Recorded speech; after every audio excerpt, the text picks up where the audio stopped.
네, 안녕하세요. IT와 디지털에 대해서 배워보는 IT 묻어가기. 오늘도 지난주에 이어서 김정철 씨 나오셨는데요. 안녕하세요. 네, 안녕하세요.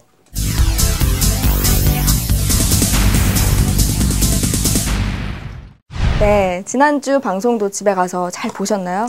예, 잘 봤습니다. 네, 많은 분들이 영상을 보시고 의견을 남겨주셨어요. 예, 또 댓글이 꽤 있었습니다. 네. 예, 잘못된 부분 지적해 주신 분들이 많았고요. 그쵸. 예, 거기서 뭐 대표적인 내용이 그 위피를 지난번에 이제 휴대폰용 그 운영체제라고 설명을 해드렸는데요. 그 부분에 대해서 위피가 휴대폰용 운영체제가 아니다. 이렇게 네. 말씀해 주신 분들이 꽤 많았습니다. 네. 근데 이제 그 저희가 처음에도 말씀드렸다시피 이 IT 묻어가기는 초보자분들을 위해서 조금 더 쉽게 설명하다 보니까 많은 부분에 생략이 있습니다. 그래서 네. 그 위피라는 것을 정확히 말씀드리면 휴대폰 자체 운영체제라기보다는 무선통신, 그 이동통신사와 이렇게 연결해서 통신을 할 수 있는, 전화를 할 수 있는 부분에 대한 운영체제인 점이 그 정확한 개념이죠. 근데 네. 그렇게 이제 설명을 드리면 좀 너무 어려울 것 같고, 그래서 네. 그 휴대폰용 운영체제로 좀 쉽게 설명을 드렸는데요. 정확한 명칭이나 기술적 표준 용어는 그 한국형 휴대폰용 그 무선 인터넷 플랫폼이 맞는 말입니다. 무선 인터넷 플랫폼이 플랫폼, 맞는 예. 말입니다. 좀 어렵습니다. 네, 그래서 좀 더 쉽게 풀어서 설명을 하신 건데 그게 또 잘못 전달이 됐을 수도 있을 것 같아요. 그렇습니다. 예. 네, 그리고 또 한 가지 좀 중요한 댓글이 있었어요. 예. 그런 안드로이드 폰에 대한 얘기를 했었는데 예. 안드로이드 폰에 안드로이드가 아닌 위피만 탑재된다는 말이냐 그런 얘기도 있었거든요. 일단 한국에 들어올 때는 현재 그 한국에서 일반 소비자용으로 나갈 때는 위피가 의무적으로 탑재가 돼야 합니다. 그런데 그 안드로이드가 들어올 때는 그 안드로이드를 없애는 게 아니라 안드로이드 위에 그 통신할 수 있는 부분에 있어서는 위피를 탑재를 시켜서 그 출시가 된다는 뜻으로 이해하시면 될 것 같습니다. 안드로이드라는 그런 운영체제 위에다가 휴대폰 기능을 위한 위피를 얹어 놓는다는 그렇죠. 얘기죠. 네, 맞습니다. 네. 정확히 이해하고 그동안 획기적인 기술이라는 평가를 받으면서도 크게 보편화되지 못했던 근거리 무선통신 기술 블루투스가 보다 빠르고 보다 낮은 전력 소비로 또 다른 도약을 준비하고 있습니다. 자동차, 넷북, 컴퓨터 주변 기기까지 그 쓰임새가 점차 많아지고 있는 블루투스를 파헤쳐보자. 오늘의 주제요, 블루투스. 네, 오늘의 주제요, 블루투스네요. 예, 블루투스입니다. 네, 블루투스 제가 기억하고 있는 게 예전에 CF에서 문근영 씨가 국민 동생이죠. 그쵸, 이렇게 하면서 춤추면서 나와서 어깨가 안 좋았죠. 여보세요? 그때부터 블루투스가 좀 대중화가 됐던 것 같은데 블루투스가 뭐예요? 일단 그 블루투스는 1994년도에 기술 표준, 이거 표준은 아닙니다. 정확히 말씀드리면 표준은 아니고요. 네. 브랜드명이었습니다. 블루투스라는 브랜드명이 있었는데 이런 근거리 무선통신의 규격을 블루투스라고 한다 해서 그 스웨덴의 에릭슨이라는 회사가 지금은 소니 에릭슨이라는 합작 회사로 발전했는데요. 그 에릭슨이라는 회사가 그 만든 근거리 무선통신 규격이라고 보시면 됩니다. 근데 좀 어렵죠. 근거리 무선통신 규격. 근데 이제 쉽게 말씀드리면 컴퓨터와 뭐 기기가 뭐 MP3 플레이어나 휴대폰 연결할 때 USB 라인 많이 쓰시죠? 네, 많이 쓰죠. 그 USB 라인을 없앤 무선 USB라고 생각을 하시면 좀 쉽게 이해를 하실 수 있을 것입니다. 그럼 블루투스를 간단하게 말하면 근거리 무선통신 규격. 그러면 간단하진 않죠. 어렵죠. 그럼 무선통신 규격이 블루투스 하나만은 아닐 것 같아요. 일단 무선통신 규격은 굉장히 많습니다. 여러분들이 많이 쓰시고 계시는 와이브로라든지 뭐 HSDPA도 무선통신 규격이고요. 그다음에 뭐 근데 이제 이런 경우에는 광대역 무선통신망이라고 보시면 됩니다. 이제 뭐 인터넷을 위한 그렇죠. 와이브로가 수도권 전 지역에 그런데 이제 블루투스는 그런 게 아니라 근거리, 아주 가까운 거리에서 무선 통신을 할 수 있는 그런 특수한 목적의 무선 통신 규격입니다. 그래서 그런 식으로 따지면 여러분들 그 휴대폰 보면은 휴대폰 그 주소록 같은 거 옮길 때 휴대폰 두 개를 옆에다 놓고 뭐 적외선 통신하면 이렇게 데이터가 주소록이 옮겨지잖아요. 그렇죠. 그런 거라든지 아니면 리모컨 네. 그런 것도 무선통신 규격입니다. 예, 일종의 그게 적외선 무선통신 규격이고요. 네. 최근에 이제 지급이라고 네. 또 이 블루투스와 비슷한 무선통신 규격이 네. 마찬가지로 근거리 무선통신 규격이 나타났습니다. 그래서 그 블루투스는 근거리라는 점 특징을 따져볼 때는 지급이와 적외선 무선통신과 비슷한 종류의 무선통신이라고 보시면 됩니다. 예. 네, 그러면 이렇게 무선통신의 종류가 많아요. 방금 네. 말씀하신 것처럼 그렇죠. 뭐 광대역도 있고 근거리도 있고 예. 근데 그 중에서 굳이 블루투스를 또 만들었고 예. 또 뭐 적외선도 있고 뭐 또 뭐였죠? 지급이라는 게 있다고 하셨잖아요. 예. 근데 굳이 블루투스라는 걸 따로 개발을 한 이유가 있나요? 일단 예전에는 그 RF 무선통신하고 적외선 무선통신을 근거리 무선통신으로 많이 사용을 했습니다. 근데 이제 RF 같은 경우는 제조 단가도 좀 차이가 있고요. 그 적외선 무선통신 같은 경우는 단점이 중간에 장애물이 있으면 그걸 좀 넘지 못하고 네. 그런 좀 단점이 있었습니다. 그래서 블루투스는 한 최근 2.0 버전인데요. 블루투스 2.0 버전인데 2.0 버전 같은 경우는 10m에서 15m에는 장애물이나 문 같은 게 닫혀 있어도 예, 데이터를 옮길 수가 있습니다. 예, 10m에서 15m요? 예, 예. 그래서 그런 점에서 적외선이 편리하고 많이 광범위하게 쓰였지만 적외선은 그 데이터 통신할 때도 휴대폰 두 개를 굉장히 가까이 놓고 이렇게 네, 통신을 거의 하죠. 붙여서 그렇죠. 했어요. 리모컨도 사실 뭐 뒤에다가 쏘면 잘 안 되고 네. 휴대폰, 텔레비전이나 비디오를 향해서 쏴야 되는 그런 불편함이 있었는데 블루투스를 사용하게 되면 이런 불편함이 좀 줄어듭니다. 거죠. 예, 블루투스랑 예. 그런 적외선 통신의 차이는 이제 좀 어느 정도 알겠는데요. 예. 그러면 블루투스랑 무선랜의 차이를 또 간단하게 설명해 주신다면? 무선랜 같은 경우는 영역이 좀 더 넓고 인터넷 규격에 맞춰서 뭐 네. 여러 가지 표준들이 정해져 있습니다. 근데 블루투스 같은 경우는 그냥 블루투스 표준, 기기 간의 그 대역만 맞으면 데이터 통신이 가능하도록 되어 있습니다. 그런 점에서 좀 차이가 있죠. 무선랜은 그러면 인터넷을 연결하는 예, 간단히 말하면 선 없이 연결한 인터넷이고요. 네. 블루투스는 뭐 선 없이 연결하는 USB라고 보시면 그렇죠. 됩니다. 인터넷이 아니라. 그렇죠. 예, 네. 그렇게 보면 가장 간단한 해석이라고 볼 수 있습니다. 이런 유용한 블루투스도 단점이 있을 것 같아요. 이렇게 네. 장점만이 있지는 않을 것 같거든요. 물론 단점이 있습니다. 단점이 없는 사람이 없는 것처럼 완벽해 네. 보이는 미나 씨도 단점이 있죠. 어째 얘가 좀 부적절한데요? 부적절합니다. 어쨌든 블루투스도 단점이 있는데요. 뭐 대표적인 경우 그 비용이 아직까지는 좀 비쌉니다. 그래서 적외선 통신을 사용하는 제품에 비해서 가격이 꽤 비쌉니다. 그래서 블루투스가 들어간 제품은 네. 적어도 뭐 한 2만 원, 3만 원 차이는 나는 것 같습니다. 아직까지는. 예. 예전에 적외선 무선 마우스라든지 무선 네. 키보드하고는 뭐 가격 저렴한 거는 뭐 3, 4만 원 정도면 살 수가 있는데요. 네.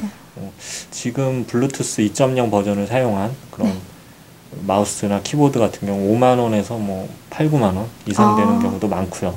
방금 뭐 2, 3만 원 차이다라고 할 때는 그냥 뭐 별로 안 나네 했는데 네. 마우스가 8, 9만 원이다 이러면 예, 좀 비싼 것 같긴 비싸죠. 하네요. 저렴한 제품도 있긴 하지만은 네. 그래도 최신 버전의 블루투스 마우스 같은 경우는 아직까지는 가격대가 좀 비싼 편입니다. 그다음에 그 뭐 무선랜하고 아까 설명드리면서 잠깐 말씀드렸지만 아직까지는 그 도달 거리가 10m 이내이기 때문에 조금 더 뭐 한 10발자국 걸어가서 내가 직접 하지. 아직 그런 분들도 꽤 있습니다. 그래서 도달 거리가 조금 더 길어지고 네. 늘어나야지 블루투스가 단점을 극복할 수 있지 않나 그렇게 생각합니다.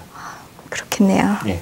아까 말씀하셨듯이 뭐 문근형 폰 그때 뭐 세계적으로 1000만 대나 판매가 됐고 그때 이제 대중화가 된 것 같은데 그러면 왜 그 CF 때문만은 아닐 것 같아요. 그 시기에 대중화된 게. 처음에는 반응이 좋았습니다. 이렇게 IT 업계에서는 이건 좀 혁신적이다. 그럼 뭐 가까운 데서는 뭐 데이터를 주고받게 되는 건 좀 나중이긴 한데 어쨌든 뭐 전화하기에도 편하고 뭐 이런 점에서 굉장히 혁신적이다 해서 항상 그 해의 신기술, 뭐 다음 해에 히트할 기술, 베스트 10 하면 블루투스가 한 뭐 5년, 6년 동안 계속 그 순위에 올랐습니다. 뭐 이런 걸로. 그런데 히트가 안 됐어요. 예, 신기술이 개발되면 그 회사 에릭슨이라는 회사에서만 제품을 내놓아서 되는 게 아니라 그 호환되는 기기들이 늘어나야 되거든요. 네, 그렇죠. 예, 그런 기간이 한 10년 정도가 걸렸고요. 그래서 2004년 정도부터 아까 말씀드린 뭐 그 삼성 휴대폰이 네. 그게 계기가 된 건 아니지만 해외에서는 블루투스가 더 좀 광범위하게 많이 쓰였습니다. 근데 한국에서는 아마도 2005년 뭐 6년 그때서부터 이제 블루투스가 좀 퍼지기 시작을 했고요. 외국에서는 2003, 4년 네. 그래서 2004년쯤에 블루투스 2.0 규격이 나왔거든요. 그래서 그 전까지는 1.0이라서 블루투스 1.0은 좀 이동 거리도 짧고 네. 그다음 데이터 통신에도 약간 제약이 있고 그런 부분이 있었습니다. 근데 2.0이 나오면서 그런 제약들이 많이 사라지고 좀 한 10m까지 거리도 늘어나면서 블루투스가 본격적으로 대중화되는 계기가 됐습니다. 그러면 1.0에서 2.0으로 더 이런 기술이 발전하면서 예, 먼저 세계적인 인기를 끌다가 예. 그 다음에 한국으로 들어온 거죠. 그렇죠. 그리고 아직까지도 한국에서는 그렇게 뭐 외국에 비해서는 블루투스가 그렇게 광범위하게 사용되고 있지는 않습니다. 제가 아까 얘기를 나눈 블루투스 기기는 뭐 핸드폰이나 뭐 그런 종류의 이야기를 했잖아요. 예. 그럼 그거 외에도 블루투스 기능을 접목시킨 기기들이 꽤 많이 있을 것 같아요. 많습니다. 요즘 노트북은 거의 뭐 한 절반 이상이 블루투스 기능이 반드시 이렇게 들어가서 출시가 되는 제품들이 굉장히 많고요. 요즘 뭐 미니 노트북, 넷북 유행을 하고 있는데 거기도 블루투스가 거의 필수적으로 이렇게 들어가는 경우가 많습니다. 그 외에도 뭐 MP3 플레이어도 블루투스가 들어가는 경우가 많고요. 근데 이제 블루투스 기능이 없는 제품도 이 동글이라고 해서 간단하게 그 꽂으면 이어폰 잭에다 꽂으면은 그 서로 통신을 해서 블루투스 기능이 없어도 무선으로 이용할 수 있는 그런 그 편법도 있습니다. 그래서 예, 블루투스 기기를 이렇게 사용하는 사용자들이 점점 늘어나고 있는데 이 고르실 때 이제 가장 주의할 점은 일단 블루투스 그 최신 버전이 현재 2.1 버전입니다. 예, 그래서 블루투스 버전 표시 보면 2.0이나 2.1 버전이 많은데요. 뭐 2.0 이상을 고르시면은 뭐 고르는데 큰 무리가 없고요. 네, 들으면서 궁금한 점이 생각나는데 그러면 이렇게 많이 사용하는 휴대용 게임기 있잖아요. 거기서 이용되는 것도 블루투스인가요? 그 뭐 옆 사람이랑 같이 하나씩 들고 서로 게임을 할 수 있더라고요. 그런 경우는 그런 경우는 이제 아까 말씀드린 대로 블루투스를 쓰는 경우보다는 무선랜을 쓰는 경우가 많습니다. 그래요? 그래서 전력 소비면이나 그런 게 아직은 이제 무선랜 규격이 더 유리한 부분이 있습니다. 데이터 이동량에 있어도 아직은 무선랜에 비해서는 블루투스가 조금은 적은 편입니다. 데이터 이동량 자체가. 그래서 게임 같은 경우는 좀 그런 데이터 이동이 많기 때문에 아직은 블루투스보다는 무선랜을 사용하고 있습니다. 현재는. 네, 블루투스에 대해서 정말 아는 게 없었는데 좀 많이 알게 된 것 같아요. 무선랜하고의 구분도 할 수 있게 됐고 적외선 통신하고도 구분이 어느 정도 이제 가는데 그러면 이제 뭐 대중화된다 이런 얘기보다 더 크게 볼 때 블루투스 시장의 앞으로의 전망은 어떤지 마지막으로 마무리 좀 해주세요. 블루투스라는 게 그 옛날에는 그냥 간단하게 데이터를 이동한다든지 아니면은 통화할 때 손을 안 대고 뭐 통화 버튼만 누르면은 뭐 통화가 가능한 그런 점에서 많이 쓰였는데요. 최근에는 적외선으로 쓴 그 무선 마우스라든지 무선 키보드 같은 경우에는 수신기가 달려 있습니다. 수신기를 꽂아야지만 무선 마우스나 무선 키보드를 쓸 수가 있거든요. 그런데 블루투스는 내장할 수가 있고 그게 어느 나라를 가던 그 표준이 정해져 있기 때문에 어떤 제품도 수신기를 별도로 꽂을 필요가 없이 그대로 사용할 수가 있어서 사용이 편리합니다. 그러네요. 그래서 그런 점에서 블루투스는 앞으로 이제 컴퓨터 주변 기기 쪽으로 굉장히 수요가 더 늘어날 거고요. 아까 말씀드렸다시피 블루투스 3.0 버전이 나오면 그 무선랜하고 좀 부족한 부분이 있었는데 무선랜 기능처럼 그 조금 더 전력 소비도 줄어들고요. 그 다음에 데이터 전송량도 늘어나고요. 또 무선랜의 인터넷에 접속할 수 있는 기능까지도 추가가 됩니다. 블루투스가 이제 앞으로는 인터넷이나 무선랜 이런 것과도 접목이 될 거다라고 하셨잖아요. 그러면 제가 요즘 광고를 보면 아파트 광고 이런 거 많이 하잖아요. 예. 그러면 뭐 버튼 하나로 집안이 다 제어가 되고 통제가 되고 집 밖에서도 뭐 휴대폰 하나로 그렇죠. 뭐 다 통제가 된다 이렇게 예. 하는데 그런 것과도 다 연관이 되는 건가요? 일단 뭐 블루투스가 다 적용을 한다면 억지로 꾸겨 넣는다면은 적용은 가능합니다. 그런데 굳이 그럴 필요까지는 없고요. 네.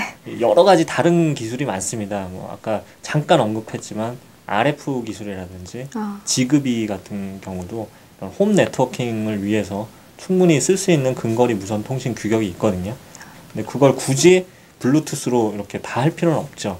여러 가지 기술들이 접목되는데 다만 블루투스가 발전 속도가 아직까지는 좀 빠른 편이고요. 다른 그 무선 통신망에 비해서. 네. 그리고 여러 그 대기업 제조사들이 많이 참가를 하고 있기 때문에 앞으로도 발전 가능성이 충분히 있기 때문에 그런 점에서는 뭐 기대해 봐도 될 것 같습니다.